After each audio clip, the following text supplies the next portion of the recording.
probably be the single biggest humiliating moment of my entire life.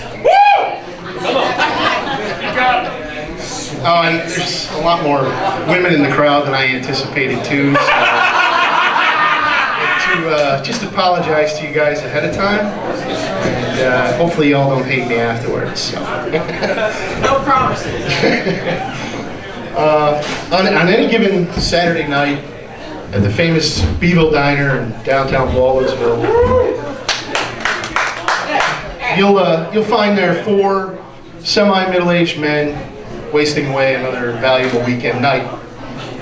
We sit there shooting the shit all night, pounding back coffee after coffee and Diet Coke after Diet Coke, talking about an array of different topics. We talk about sports, TV, movies. We even talk about politics and religion as if we're some learned masters of old. But probably the most common topic that comes up is women. And we pretend to know a lot about women. I'd like to tell you that we have very thought-provoking, scholarly discussions about women, about how this one is really intelligent and I bet she's going to go far in life, or this one has a sparkling personality and I bet she's really fun to hang out with. But it's not really like that. It's more along the lines of, look at the cans on that broad. Or, you know, God, I'd wear that chick's ass like a hockey mask. Yeah, we're pigs. We're pigs. The average male. We do a lot of shit talking about women too, and I'm probably the biggest shit talker of them all.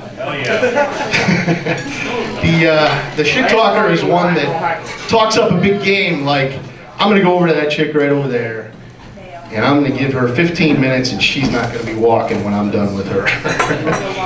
But when push comes to shove, the shit talker usually cowers down like a little mouse cornered by a cat. And that's me. I'm that little mouse. You see, in reality, I am deathly afraid of women. I have been my entire life. I love women, but for whatever reason, I just can't talk to women at all. I can't initiate a conversation. I can't flirt with women.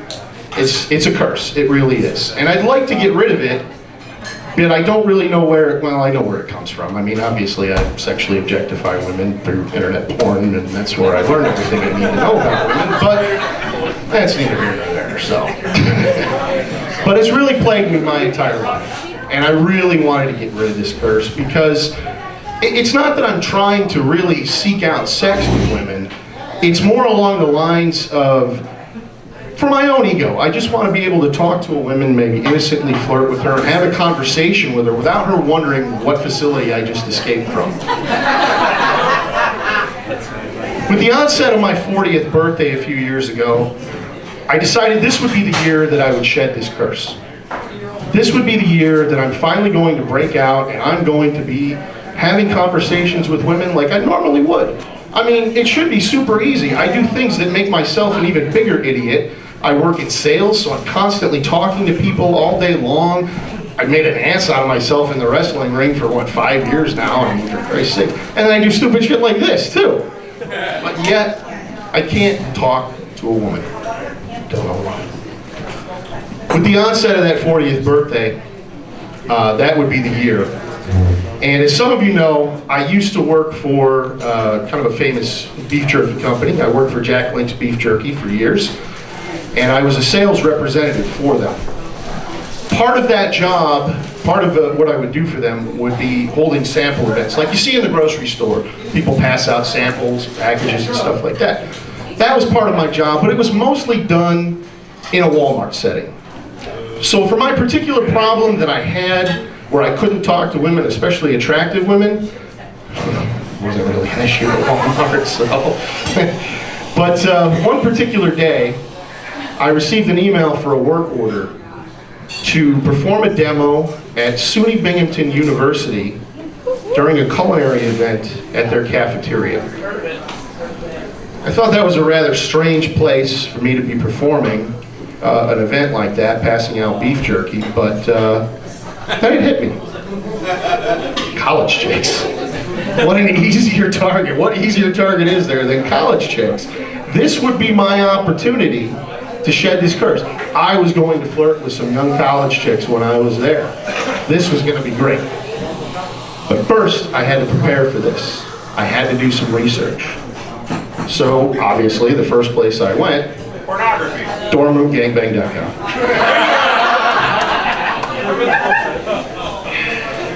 Now that I knew everything I needed to know about college chicks, the next thing I had to do was tell the guys at the diner. I was going to go brag and I was going to talk shit like nobody's business at the diner that night.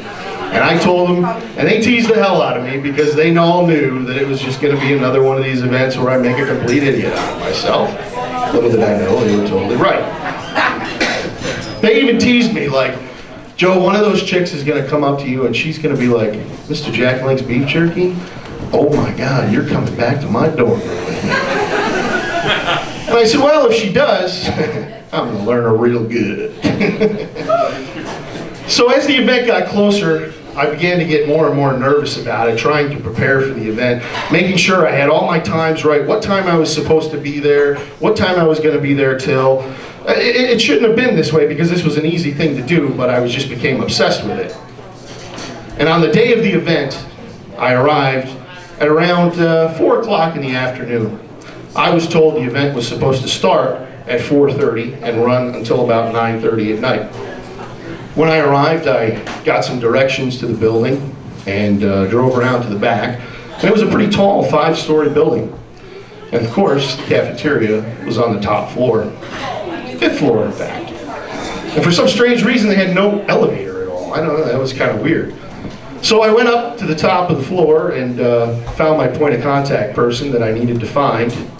And he's like, where the hell have you been? You were supposed to be here 2 hours ago. So already I become a little bit anxious, and as some of you know, when I get a little bit nervous and anxious, the face starts to flush red and I begin to sweat. And that's when things go south. So they told me to get prepared for my event and bring up my product, and they'll give me a table to set up and I can just have at it and start passing out my samples. I said, okay, well, I have 30 cases of beef jerky downstairs to pass out. Do you have an elevator I can use? Nope. So I have to bring up 30 cases of beef jerky up 5 flights of stairs? Yep. Okay, so he said you could park around back by the loading dock, load up your product there, and then bring it up to the front to the cafeteria and go from there. So that's what I did. I drove around to the back of the building and got as close to the loading dock as I could.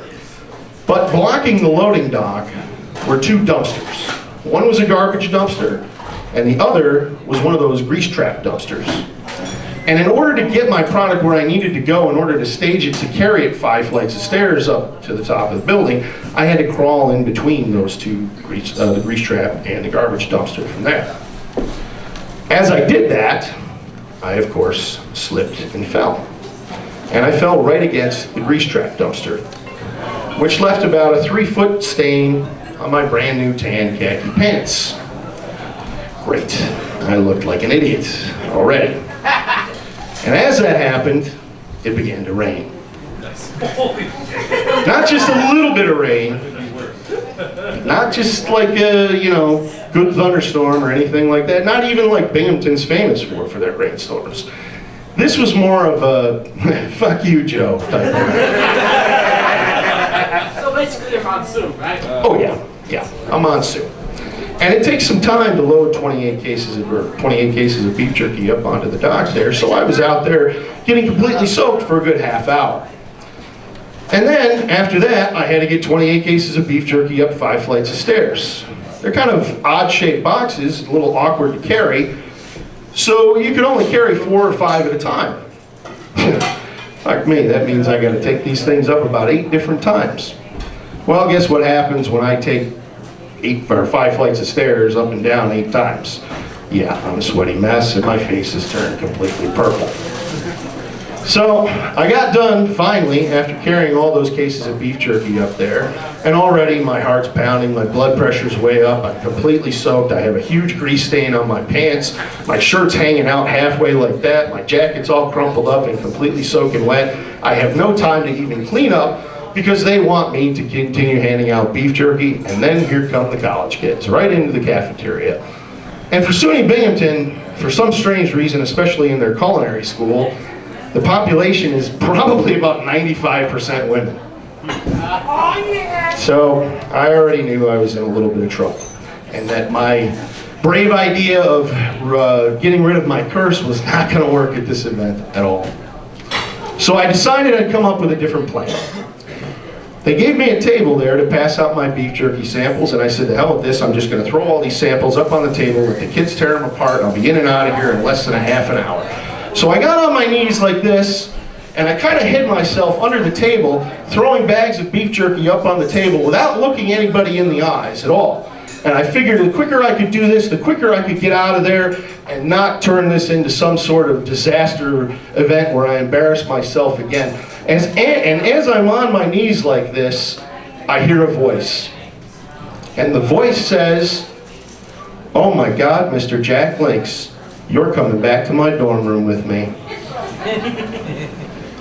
At that point, time stopped. Literally. And I slowly looked up and caught a quick glimpse of my pornographic dorm room angel. She was gorgeous. I have never seen any woman like this. Perfect in every way, a conglomeration of every pornographic movie I have ever seen on the internet, standing there in front of me. And I said to myself, oh my God, this is my chance. Again, not that I was trying to do anything with this girl, because I had to take baby steps. I just like to utter the words, "Hi, my name is Joe." That's how far gone I am with this. So, and as I looked up, I slowly looked up, my confidence started to grow, and I came up with a plan of what I was going to say. And I'm about halfway up, and suddenly I remembered my jacket was completely wet and crumpled up. My shirt was half in and half out. My hair was completely soaked from a mix of rain and sweat. My face a deep, dark purple. Just a complete mess. And my eyes finally met her eyes. And when I expected to hear, "Please come back to my dorm room with me and make sweet love to me," instead, what I heard was, "Oh my God, are you okay?"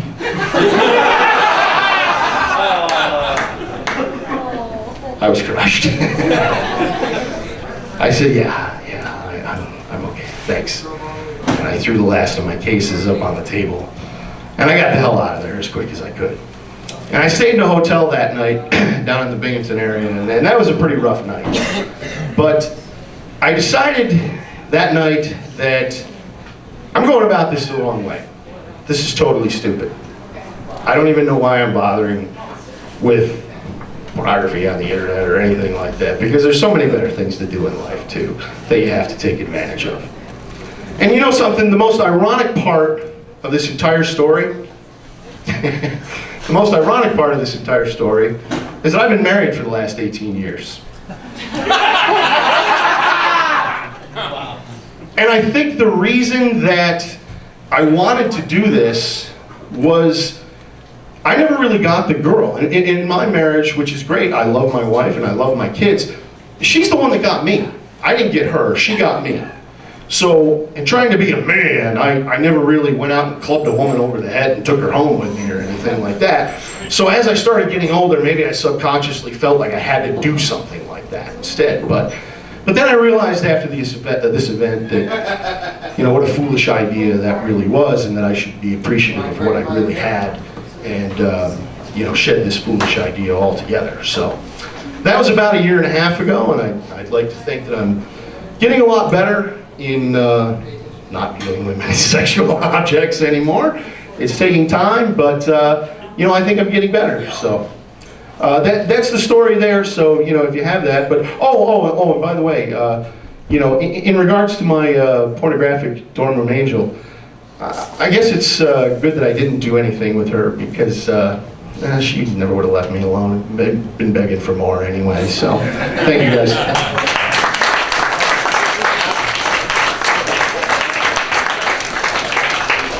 Let's hear it for Strawberry!